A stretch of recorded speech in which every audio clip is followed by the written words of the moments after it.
Hoy sabemos nuevamente que Navarra es la comunidad de España con mayor calidad de vida. Así llevamos 11 años, pero nos preguntamos por el significado de esa frase calidad de vida para quienes, por ejemplo, dependen de la renta garantizada o del ingreso mínimo vital. Calidad de vida que pasa por tener un empleo con un salario digno y no tener, por ejemplo, que complementarlo con una prestación. El lunes, la ministra de Inclusión, Seguridad Social y Migraciones, Elma Saiz, reunía en Pamplona a las comunidades autónomas para abordar la situación del ingreso mínimo vital. Se busca un mayor despliegue de las políticas sociales para hacer frente a la pobreza y a las desigualdades. Y en Navarra, 12.000 personas perciben la denominada renta garantizada y unas 6.000 el ingreso mínimo vital del Estado.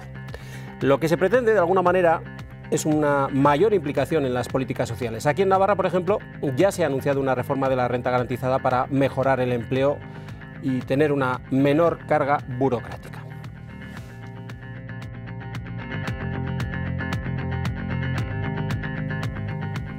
¿Qué tal? ¿Cómo están? Muy buenas noches, bienvenidos a este dilema de hoy miércoles. Y entre tanto, la reforma de la ley de extranjería que nos cuentan va a ser o va a llegar dentro de un mes, en principio para tratar de aligerar, por ejemplo, los trámites a la hora de regularizar a las personas que vienen en una situación irregular. De todo ello vamos a hablar en unos instantes. Comenzamos.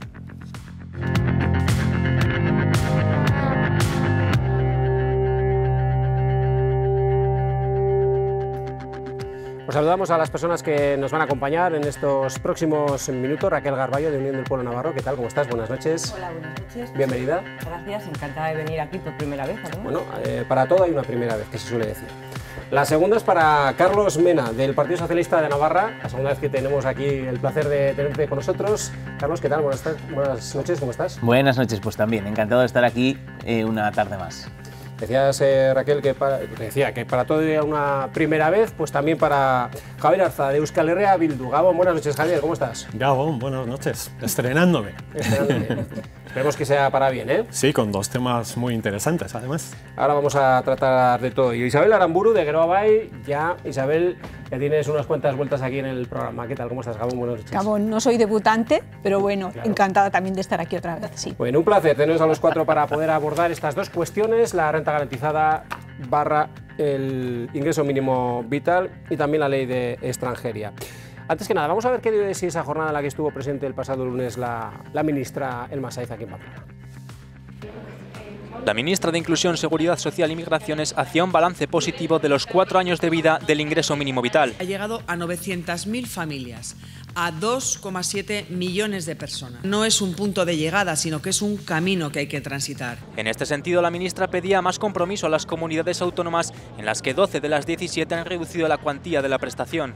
Y no es momento de recortar, es momento de multiplicar. Además, Saiz anunciaba la puesta en marcha del teléfono 020 y de una pasarela para traspasar el subsidio por desempleo. Para que quienes más lo necesitan, pues no tengan ninguna laguna en sus ingresos. Un acto en el que intervenía la presidenta del Gobierno foral, que destacaba que Navarra es una de las comunidades que más ha equiparado el ingreso mínimo vital a la renta mínima garantizada. Chivite ponía en valor esta última como herramienta para prevenir la pobreza y la exclusión social.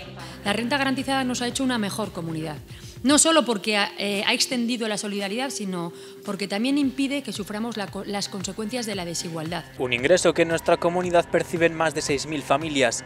En este sentido, la presidenta hacía un llamamiento para garantizar el avance también en los procesos de inserción laboral. Se ha demostrado que la renta garantizada es una herramienta útil para incentivar el empleo. Chivite anunciaba que la comunidad foral iniciará un proceso de revisión de la renta garantizada para mitigar la burocracia. Menos tiempo a rellenar documentos y más a orientar. Un proceso de diálogo que también pretende mejorar la empleabilidad de las personas beneficiarias. Bueno, pues decía la presidenta que la renta garantizada ha conseguido que seamos una mejor comunidad porque impide, en palabras que ya pronunciaba, las consecuencias de la desigualdad.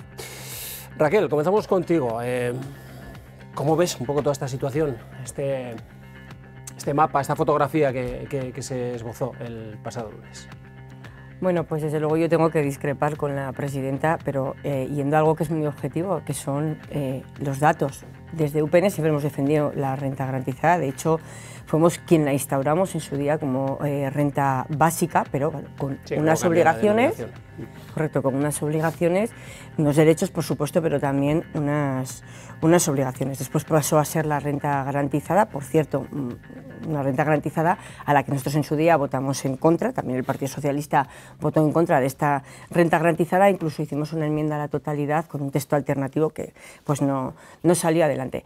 Cuando la presidenta dice que efectivamente eso ha logrado una mejor Navarra, yo tengo que discrepar y, como he dicho antes, me remito a los números, ¿no? Ahora hay 28.000 personas más en riesgo de pobreza y exclusión social que cuando UPN dejó el gobierno, con este modelo de renta garantizada. Hay 117.000 personas en Navarra, navarros y navarras que están en riesgo de exclusión social y riesgo de pobreza, y tenemos a 52.000 que lo están en riesgo de pobreza severa frente a los 12.000 que había con gobiernos de UPN, con lo cual eso no quiere decir que hayamos ido a mejor. Del año pasado a este hay 4.000 personas más en riesgo de pobreza severa. Quiero decir que eso no es ir a mejor. Por eso entiendo que ya ha propuesto y ha puesto encima de la mesa la modificación de la renta garantizada. Sí. La renta garantizada, que, como digo, nosotros siempre hemos defendido que efectivamente tiene que haber un apoyo, por supuesto que sí, somos solidarios, pero tiene que haber unas contraprestaciones, como por ejemplo aprender el idioma o escolarizar a los menores o estar en búsqueda de empleo. Y si encuentras, o si tienes la posibilidad de acceder a un empleo para el que estás capacitado, un empleo de calidad, si alguien dice que no, bueno, pues tendrá que tener una penalización. Ahora entramos un poquito más en los detalles. Carlos. Hombre, a mí me sorprende los condicionantes que marca Raquel para con la renta garantizada. Yo creo que todo el mundo tiene derecho a tener un ingreso con el que empezar para poder salir de la situación en la que se encuentra. En los datos que ha dado, se le ha olvidado decir, entiendo que no sé si de forma, si porque ha querido o porque se le han olvidado, que un tercio de los perceptores que cobran renta garantizada lo hacen únicamente durante el primer año, únicamente.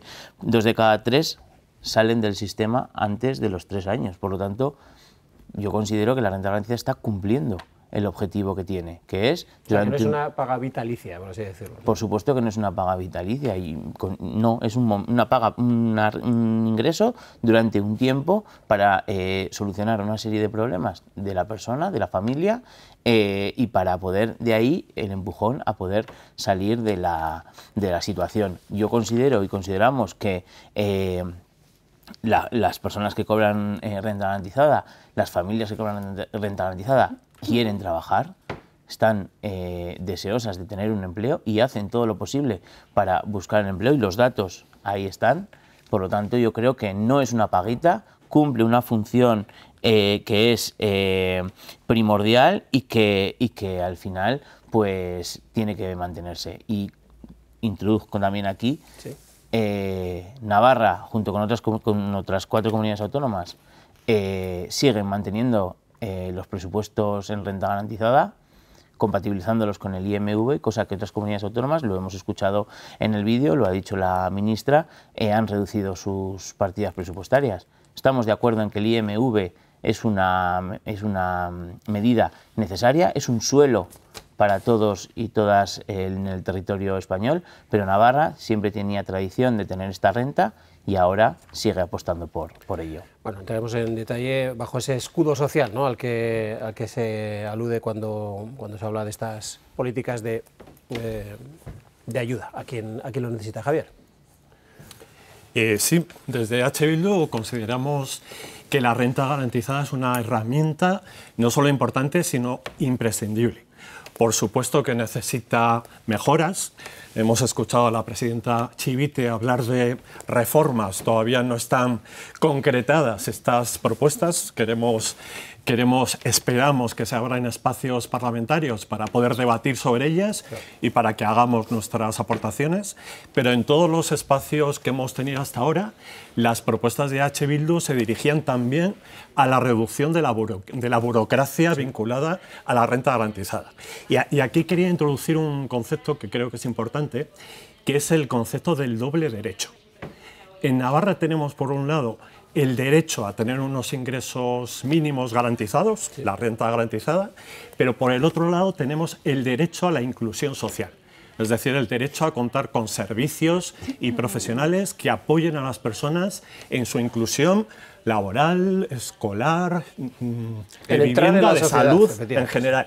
El problema fundamental con el que hemos contado es que la mayor parte de los y las profesionales del sector han estado hasta ahora sepultados por la burocracia tan compleja vinculada a la renta garantizada. En ese sentido, si logramos realmente avanzar en la disminución de esta burocracia, será una medida importante para mejorar el funcionamiento de este doble derecho, como decía. Que además en ese sentido también es a donde quieren llegar también en el conjunto del Estado, con ese teléfono que se ha anunciado para el 4 de noviembre, que se va a poner en marcha, el 020, para tratar de, por lo menos, poner las cositas un poquito más claras a quien llame interesándose por esa prestación.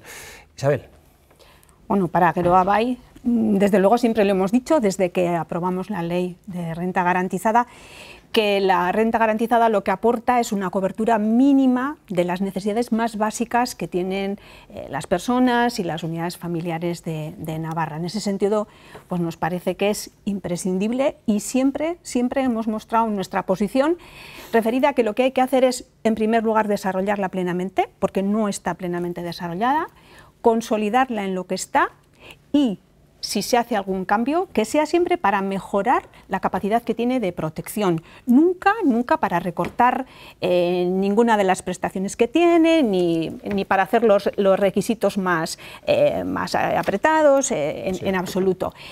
Y bueno, supongo que entraremos en detalle, iremos hablando de un aspecto y de otro, pero yo sí quería hacer referencia a algo que ha dicho Raquel Garballo, porque siempre parece que opone la renta garantizada y el empleo, el trabajar o no trabajar, y se obvia que uno de los requisitos de la renta garantizada, que está en la ley, que es el requisito C, es mantenerse dispuesto para aceptar un empleo. Y aquella persona a la que se le ofrezca un empleo tenga capacidad de trabajar, a no ser que los servicios sociales, en este caso, los servicios correspondientes, vean que no puede trabajar esa persona, pero si está en edad laboral y tiene capacidad de trabajar, tiene que aceptar ese empleo. Porque si no, no se le concede la renta básica o, en caso de no aceptar ese empleo, se le retira la renta básica, la renta garantizada.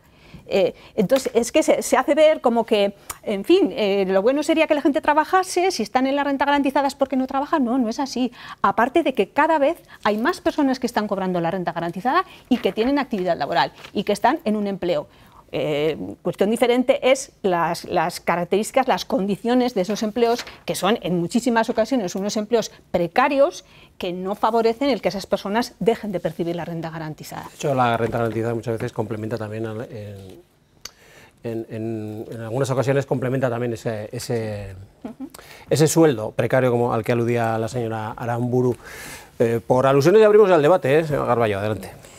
Bueno, pues yo, según los datos que tenemos del balance de renta garantizada, usted dice que bueno, todo el mundo que no accede, pudiendo acceder, o bien se quita la prestación. Señora Aramburu, según estos datos, 1.522 personas han abandonado, han extinguido la prestación totalmente porque se han incorporado al mercado laboral. Es un fracaso. Yo no he dicho que no a la renta garantizada, no a la ayuda, por supuesto que sí, ni van a ser más sociales que nosotros, le puedo asegurar que más que yo, ¿no? Ni van a ser más progresistas. Lo que vemos aquí es que no está dando los resultados para los que en su día se creó, y es para intentar que las personas, la inclusión social y laboral, y no se le está haciendo un acompañamiento, y no lo dice solo UPN, lo dicen otras entidades sociales que hacen la crítica precisamente de eso, de que realmente no se está consiguiendo el objetivo para el que nació. Y a los datos me remito, 1.522 personas. De 20.000, 1.522. Es verdad que se dice, ¿no? Yo creo que se hace un poco trampas al solitario y se dice, no, sacamos 9.000 o casi 10.000, que son las que no pueden porque bien están en situación irregular o bien porque tienen problemas de salud. No, de las 20.000, realmente abandonan 1.522 según los datos que tenemos aquí. Y ese es un porcentaje muy pequeño. Entonces yo entiendo que, y además me agrada el escucharles que hace falta una modificación de la renta garantizada, porque eso significa que, bueno, bienvenidos a la crítica constructiva constructiva porque decimos, ¿no?, que realmente no ha funcionado. Y lo digo, como digo, con datos, porque cada vez en Navarra somos más pobres. Y antes éramos la segunda comunidad en la lucha contra la pobreza y la exclusión social, y ahora la primera, perdón, y ahora hemos pasado a ser la segunda. Hombre, evidentemente que hay que reformar la renta garantizada, yo creo que estamos de acuerdo. 8 años tiene de aplicación esta renta garantizada. Ha habido cambios en la sociedad, ha habido cambio en las circunstancias, ha entrado también el IMV, que hasta entonces no existía. Yo creo que hay que adaptar, entre otras cosas, la renta garantizada al IMV, y por supuesto también, y a mí me parece súper importante, lo ha comentado Javier, el tema de la burocratización, ¿no? Yo creo que a día de hoy todos somos conscientes que los servicios sociales están saturados porque están saturados de burocratización, y yo creo que el papel que desempeñan o que deben desempeñar los profesionales de la intervención social precisamente es de intervenir en los procesos de las personas a las que se atiende, acompañar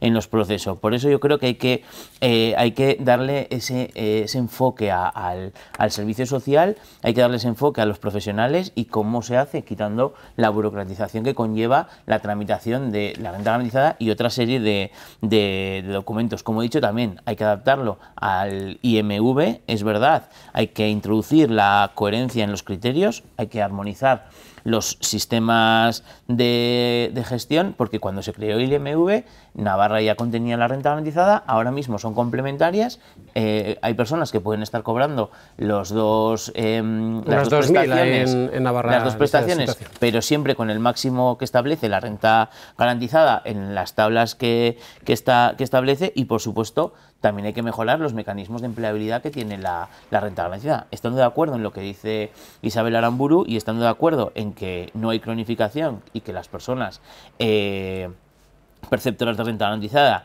lo hacen únicamente un año, eso quiere decir que la gente tiene ganas de trabajar, quiere trabajar, y la renta garantizada es una herramienta para un tiempo determinado, en un momento determinado. Sí, Javier, me habéis pedido la palabra. Sí, yo diría que no es necesario únicamente reformar la renta garantizada, porque la renta garantizada por sí sola no es capaz de reducir la pobreza.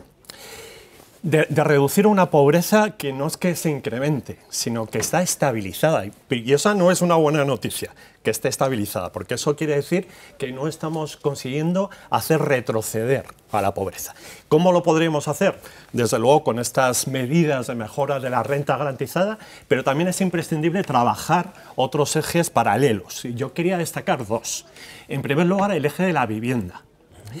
Desde luego, si seguimos considerando, como las derechas sobre todo proponen, la vivienda únicamente como un negocio y no como un derecho, no hay renta garantizada, no hay empleo que consiga hacer retroceder la pobreza, porque la vivienda tal y como está hoy es el factor exclusógeno más potente que tenemos en nuestra sociedad. Y el segundo eje es el de los derechos de la infancia. Las investigaciones lo que nos dicen es que el sector de la población más afectado por la pobreza son las viviendas con menores de 16 años. Entonces hay que priorizar la intervención sobre estos hogares con prestaciones, con acompañamiento, y también, algo muy importante, con una intervención socioeducativa en el medio escolar que logre romper el ciclo de la perpetuación de la pobreza, ¿no? Porque la pobreza lleva a la pobreza. Sí, eso está claro. Eso está claro. Yo quería introducir, o que escucharais unas declaraciones que hacía la propia consejera de Derechos Sociales hace un par de semanas, no, la semana pasada, las hacía en esta misma casa, precisamente a propósito de esa percepción social que puede existir, no sé cuál es vuestra impresión, si existe o no, luego me lo comentáis, esa percepción social de que quien está percibiendo la renta garantizada se acomoda precisamente y evita el hacer uso de una oferta de trabajo o de lo que fuera. Esto es lo que nos decía la propia consejera. ¿Ha escuchado usted alguna vez que en Navarra hay familias que viven de ayudas sociales sin trabajar pudiendo hacerlo? Sí, sí, es una afirmación que se escucha en muchas ocasiones, pero que yo tengo que desmentir con datos, porque bueno, pues eso no es exactamente así. Tenemos una cobertura de la renta garantizada que alcanza más o menos al 57% de las personas que están en situación de pobreza. O sea, no cubrimos todas las personas, porque hay una percepción social de que, a ver, los pobres no quieren más que cobrar ayudas, tienen falta de voluntad, no trabajan, y eso realmente no es así. La renta garantizada cumple esa función de ayudar a las personas que están en situación de vulnerabilidad y prepararlas para que puedan integrarse lo antes posible al empleo, aquellas que lo puedan hacer. Bueno, pues este es el objetivo, ¿no?, que persigue la renta garantizada. Entiendo yo que no es sino pegar un empujón a la persona que lo necesita para luego poder acceder al mercado de trabajo. Señora Garballo. Por eso yo decía que era un fracaso. De 20.000, 1.522, yo creo que no ha funcionado, y de hecho... Claro, decía la consejera, sí, ahora mismo le doy la palabra, señora Muro. Decía que cubre el 57% de las personas que están en situación de pobreza. Claro, ese porcentaje restante, que es amplio, algo menos de la mitad, puede venir dado precisamente por esa burocratización, ese desistimiento que pueda tener una persona a la hora de poder acceder a esas ayudas. No lo sé, señora Muro. Bueno, primero yo diría que la pobreza no tiene una razón únicamente. La pobreza es no responde a una lógica. Es un problema multifactorial. Hay muchos factores que intervienen en una situación de pobreza.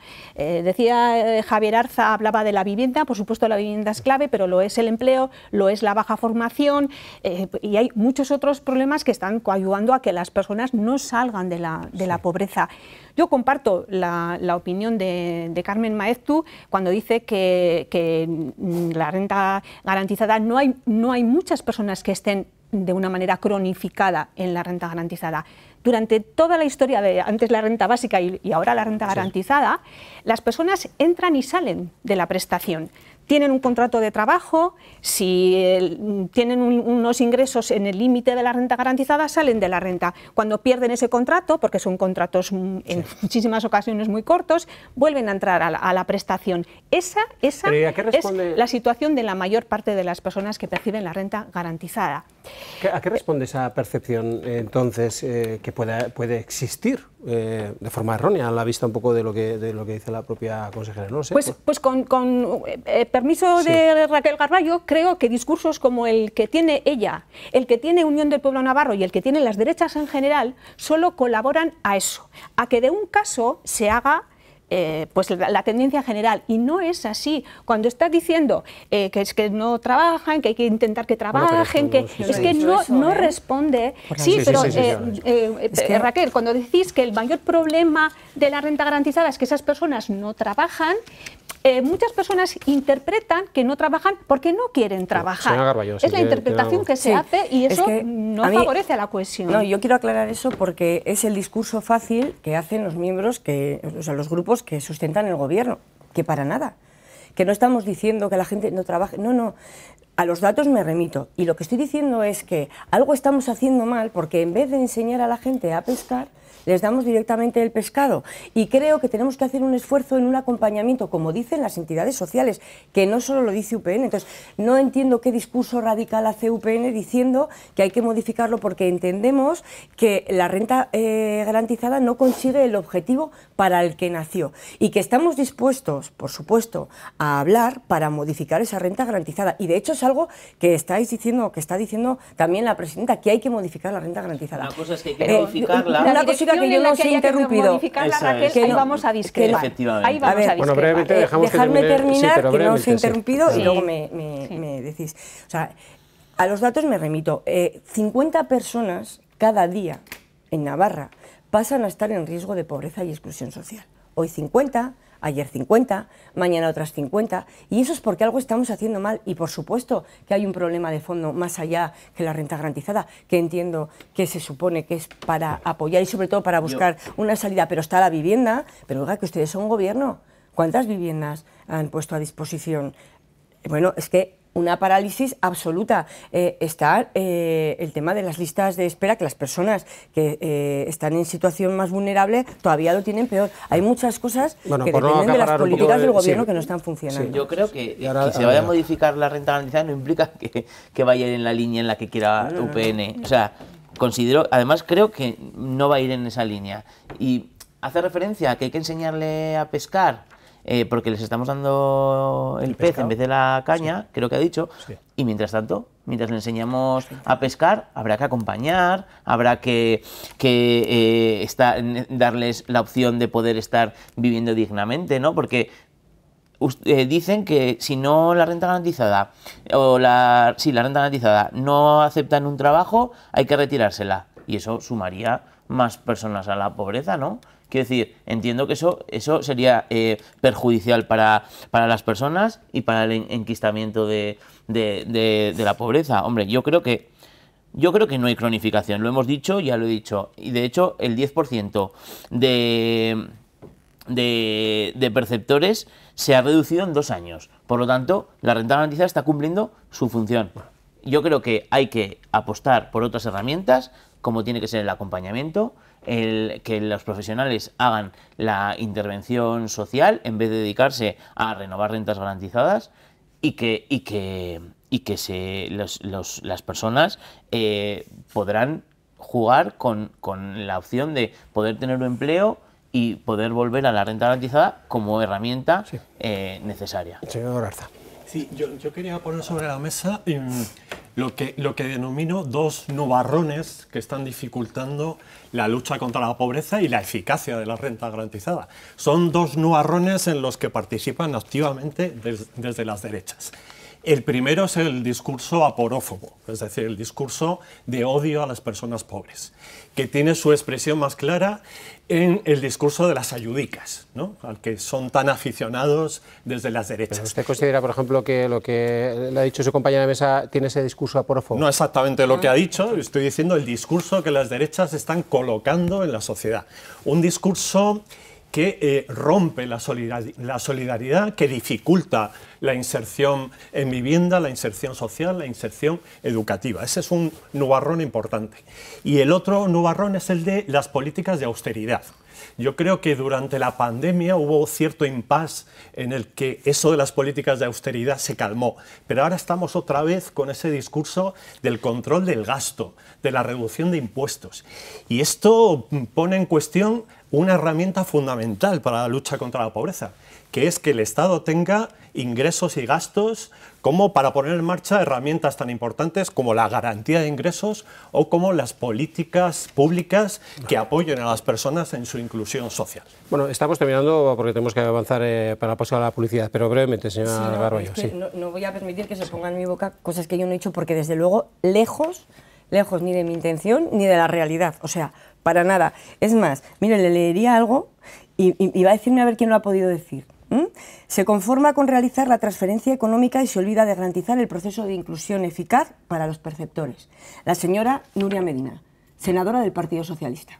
O sea, quiero decir que con eso, de verdad, os pido respeto en ese sentido, porque yo nunca he dicho eso ni lo voy a decir. Yo solo he dicho que no funciona, porque a los datos me remito, y luego cada uno pues contrastará y dirá, pero desde luego mensajes de odio... Sí. Desde luego que no. Brevemente, por favor. Sí, yo quería dar algún dato, porque también a veces se olvida, ¿no?, cuando se dice no hay muchas personas o el número suficiente de personas que se incorporen en la actividad laboral. Bueno, del balance de 2023 yo he extraído que de las 20.621 personas beneficiarias en edad laboral, 9.265 no estaban disponibles para trabajar en el momento de la percepción, por múltiples razones. Después hablaremos del tema de la regularidad o irregularidad administrativa, por problemas de salud física, mental, por consumos, porque son familias monoparentales, mujeres con criaturas a su cargo, que tienen muchas dificultades para compatibilizar todo. O sea, hay múltiples razones por las que más de 9.000 personas no podían incorporarse a un empleo, además de todas las que se incorporan, como decimos, pero tienen que compatibilizar el empleo y la renta garantizada. Pero eso no es problema de la renta garantizada, es problema del sistema económico, del sistema laboral, están en otro lugar los problemas. La renta garantizada lo que hace es paliar, en la medida de lo posible, todos esos problemas. Tenemos que hacer una pausa. Es que no tenemos que seguir avanzando, si no nos vamos a quedar prácticamente sin tiempo para abordar la segunda cuestión del programa, que tiene que ver precisamente con la migración, de donde también parten muchas de las prestaciones de las que hemos estado hablando hace unos instantes. Una pausa, 2 minutos y estamos de nuevo con todos ustedes.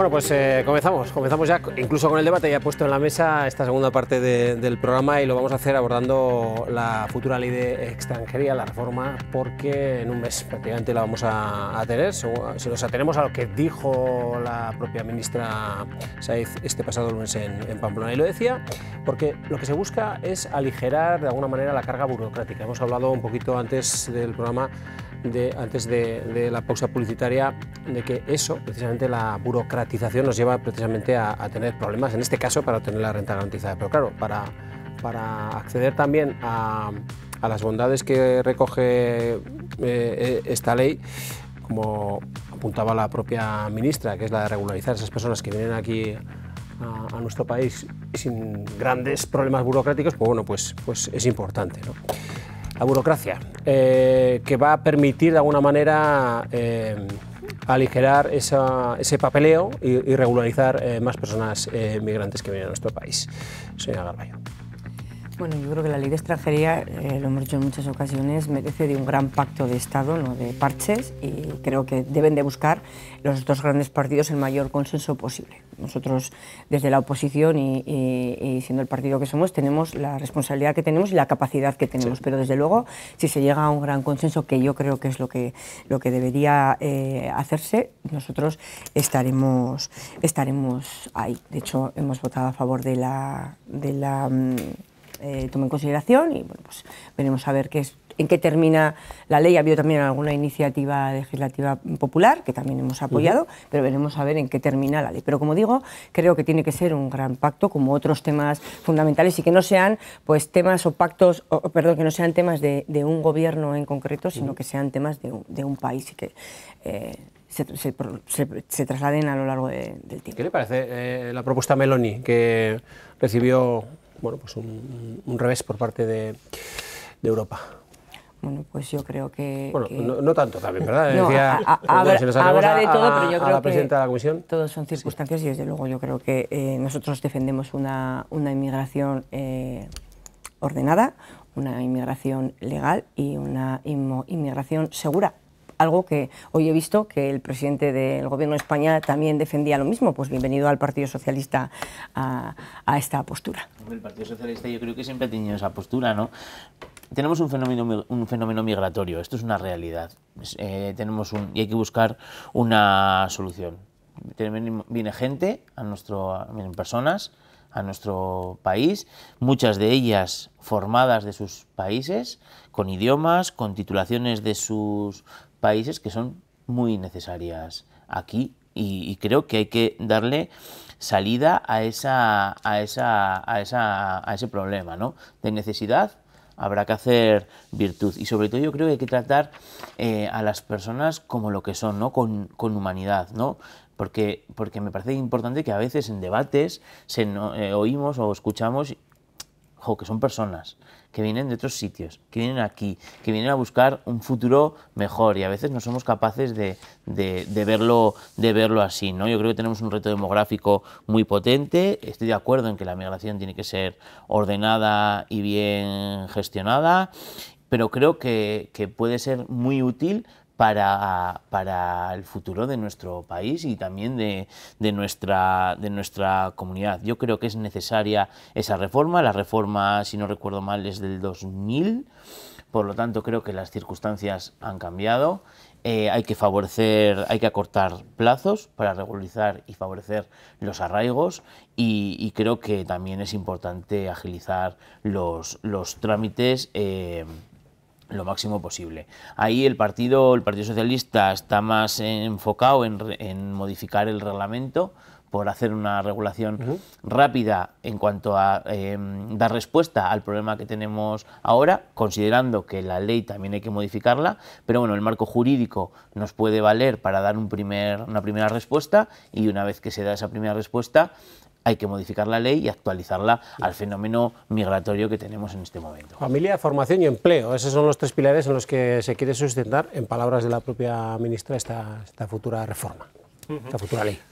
Desde luego estoy de acuerdo con Carlos Mena en que las políticas de acogida a las personas migrantes son importantes y son positivas, en primer lugar, para estas personas, pero en segundo lugar son muy importantes para nuestra sociedad porque permiten que estas personas aporten todo su valor cultural, económico, incluso demográfico a nuestra sociedad.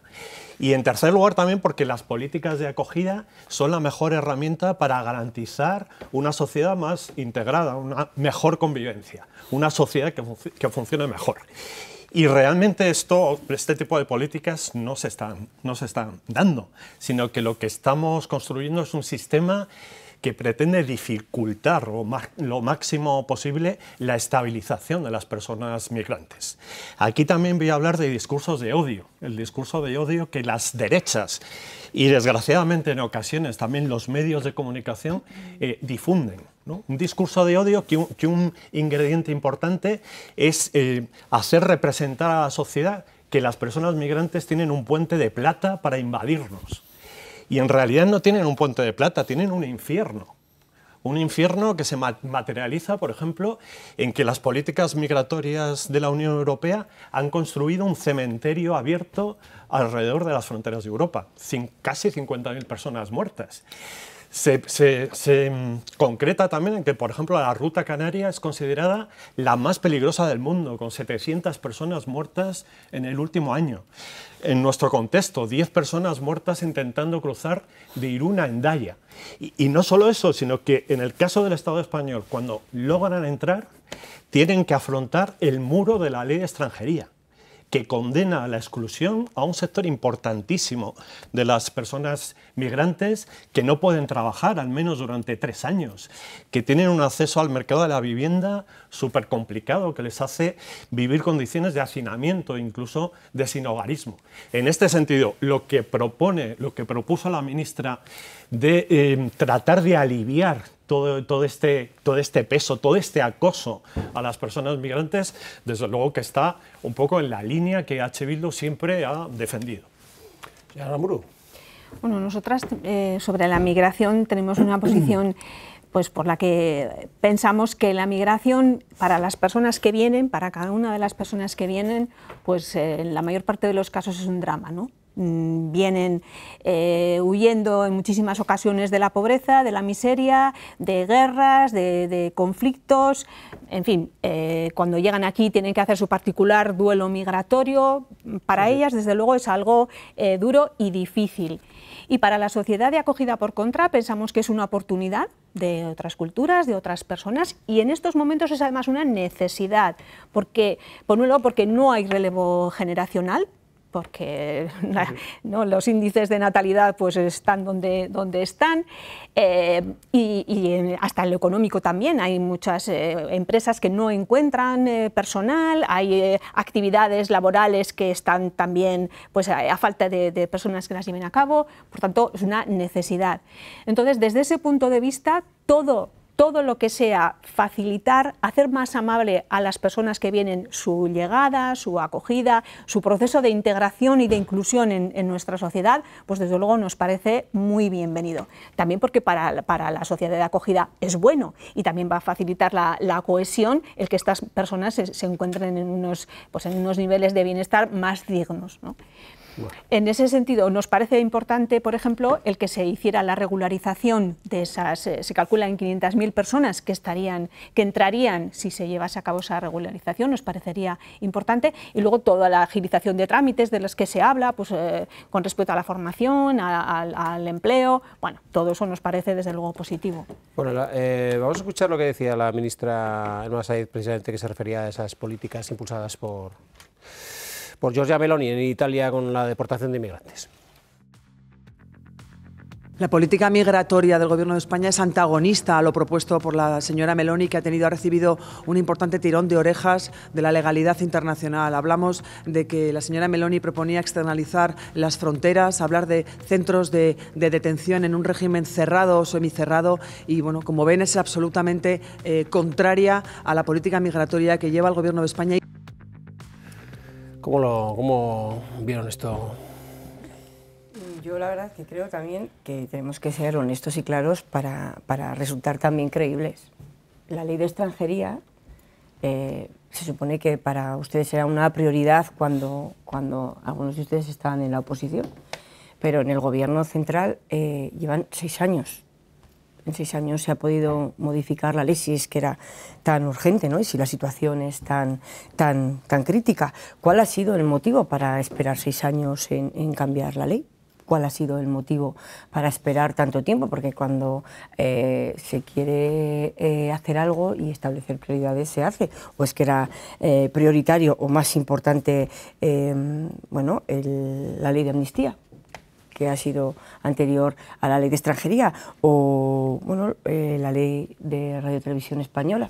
Pues yo creo que hay cosas de verdad que tenemos que ser también honestos. No se ha cambiado y urgía mucho en ese momento y ahora pues estamos con lo que estamos. Sinceramente creo que si se quiere se podía haber hecho mucho antes, y vuelvo a repetir, con pues trasladamos la cuestión a la mesa. ¿Por qué no se ha hecho antes? Lo trasladamos a la mesa y si hay respuesta, pues adelante. Cuestión de mayorías. Claro. ¿No? Quizás Carlos Mena, sí, como representante del Partido Socialista, puede contestar. Efectivamente, mejor. Ya sabemos cómo está el Congreso, cómo de dividido está el Congreso, dónde está posicionado cada uno, y las mayorías que tenemos en el Congreso son las que son. Para otras circunstancias se han conseguido mayorías y esta, pues bueno, es una cuestión compleja que hay mucho entresijo y creo que hay que hacerla también de forma sosegada porque es un melón grande. Importante, desde luego. Sí, es un melón grande. Yo creo que también es un poco de demagogia por parte de la compañera Raquel, ¿no? ¿Por qué es más importante esto, menos importante esto? Hombre, ya sabemos cuáles son las mayorías que hay en el Congreso, sabemos las circunstancias que tenemos y yo creo que eso también es tirar un poco de demagogia. Bueno, sí, adelante. Sí, desde EH Bildu, desde luego, desde todos los espacios institucionales donde estamos presentes, estamos trabajando por construir unas políticas migratorias más democráticas. Por ejemplo, en el Parlamento Europeo estamos trabajando dentro del grupo de la izquierda en el que estamos presentes por combatir las propuestas, el melón que ha abierto Meloni, ¿no? Por combatir esas propuestas que desgraciadamente no se limitan a Italia, sino que han encontrado un eco muy importante en otros países y eso nos preocupa muchísimo y queremos conservar, no solo conservar que Euskal Herria y también contribuir a que el Estado español siga siendo antifascista y promueva políticas migratorias acogedoras, sino que también queremos trabajarlo en Europa, ¿no? Y en el Congreso pues también estamos trabajando por esto. Hemos apoyado la ILP, la Iniciativa Legislativa Popular, desde el principio. Ha sido una buena noticia que el trámite fuese aprobado por todos los grupos del Congreso, excepto, ya sabemos, por Vox. Lo que nos preocupa... Le decía que no se ven las cámaras, pero claro, la señora Carballo. Voy a terminar.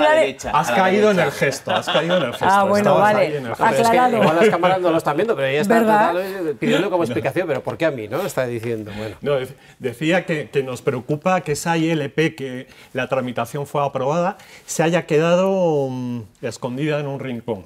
Nosotros, además de estas propuestas de reforma que la ministra ha presentado, creemos que la ILP tendría que ir adelante, que esa regularización masiva sería muy importante para poner en cero el marcador y empezar con esta nueva ley de migraciones a trabajar. La regulación a la que hacía alusión hace unos instantes, ¿no, señora Aramburu?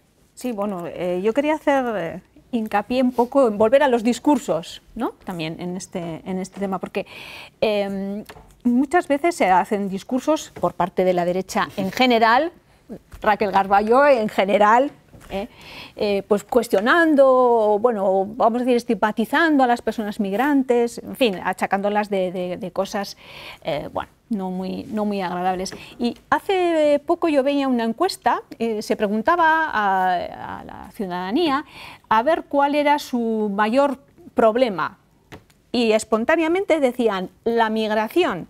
Pero después, cuando le preguntaban, ¿usted qué problemas son los que más le afectan en su vida diaria? Ni por asomo hacían referencia a la migración. ¿No? Con lo cual, esos discursos que están todo el día diciendo, no, porque vienen las personas migrantes, porque nos quitan esto, porque nos quitan lo otro, porque son tal, no hacen más que un daño tremendo, pues en contra de la convivencia y de la cohesión que, por lo menos teóricamente, todos y todas defendemos, claro.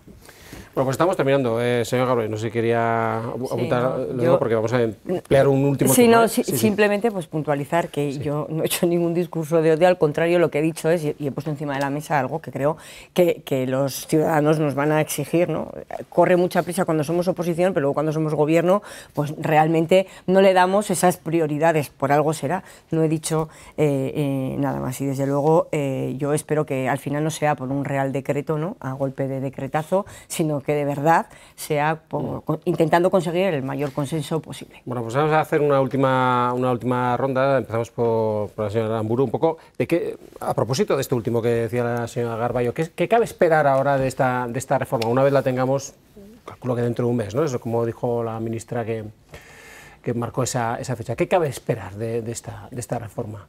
Bueno, si se lleva a efecto tal y como parece que se está planteando, pues desde luego va a facilitar la integración de las personas migrantes. Yo creo que sí, que todos los puntos más concretos de que no necesiten las personas migrantes estar 3 años, sino que se reduzca a 2, o que puedan compatibilizar la formación con un trabajo hasta 20 horas, bueno, yo creo que todo eso va a ser positivo, desde luego. No solucionará el problema de la migración, evidentemente, pero paliará algunas dificultades y desde luego esperamos que sea de ayuda, sí. Es un poco por ahí quería tirar también, es decir, ¿en qué medida puede resolver o puede contribuir a resolver o qué grado de soluciones puede aportar esta reforma al problema que tenemos no solamente aquí en España, sino pues, en otros países de la Unión?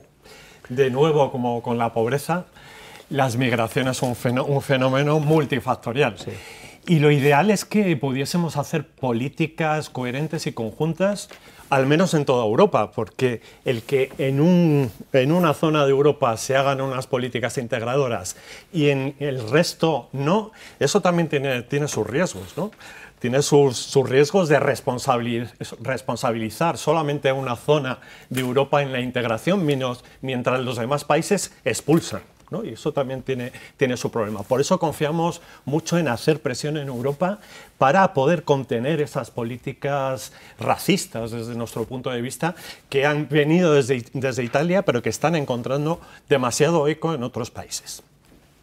Sí, yo un poco retomando esa intervención que ha hecho Javier, yo y también ligándola con la que ha dicho Isabel, yo creo que la reforma sin duda va a facilitar la residencia y el permiso de trabajo a muchas personas que viven en España actualmente, estudiantes, trabajadores en busca de empleo. Yo creo que es necesario también humanizar, ver que detrás de esas personas migrantes hay personas, sobre todo, que son personas con sus circunstancias, que han venido aquí buscando un futuro mejor y no estamos siendo capaces de poder darles ese futuro mejor, y considero también que esto tiene que ser un acuerdo global a nivel de España, pero también a nivel de Europa, porque como ha dicho Javier, si hay países que a día de hoy no consideran este fenómeno como positivo para el país y expulsan, al final eso también va a repercutir en nuestro país. Y como he dicho anteriormente,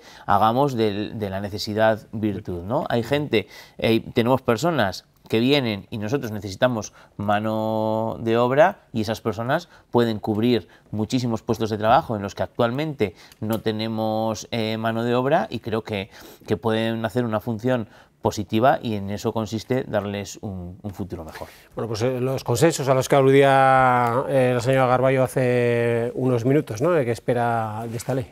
Bueno, sí, y que se cuente con todos, ¿verdad? También con UPN, aunque seamos minoritarios. Bueno, pues nosotros siempre hemos dicho que estamos a favor, como vuelvo a repetir. Bueno, hoy en el Congreso, fíjese cómo están las mayorías, que está el último voto cuenta, ¿eh? Por eso lo digo que bueno, uno puede ser minoritario, pero ser importante también. Sí, está claro. El tema es que para eso primero tienen que contar contigo. Ya. Bueno, ¿lo dejamos entonces ahí? Sí, no, es decir, que nosotros estamos a favor de la inmigración regulada y desde luego pues, de personas que vengan a trabajar, a integrarse, teniendo cuidado también con personas que van a tener antecedentes penales y sobre todo, bueno, para después poderles ofrecer, verdad, un futuro. No hacemos nada diciendo que venga todo el mundo para después no poner los medios ni los recursos suficientes para que puedan tener una vida digna. Las personas migrantes, yo diría que también están por una migración ordenada y regulada. Seguro. No es que no quieran, no es que prefieran. seguro. Si depende de ustedes, de vosotros, no quieren la que sois gobierno. No, está claro. Porque vienen a buscar un futuro mejor. Claro. Y ¿qué más? ¿Qué le fortalece a uno más que tener un empleo estable, con una...? Bueno, pues lo dicen los miembros del gobierno. Aquí lo dejamos. Les agradezco, bueno, pues la capacidad que han tenido para discutir. Poquito. No ha habido... Bueno, esto también se agradece de vez en cuando, tener un debate un poco sosegado. Gracias de verdad. Les deseo toda la suerte. Y a ustedes les deseo pues lo mejor en esta semana que queda por delante, sean felices y volvemos la que viene con otros asuntos que esperemos sean de su interés. Nada más. Adiós.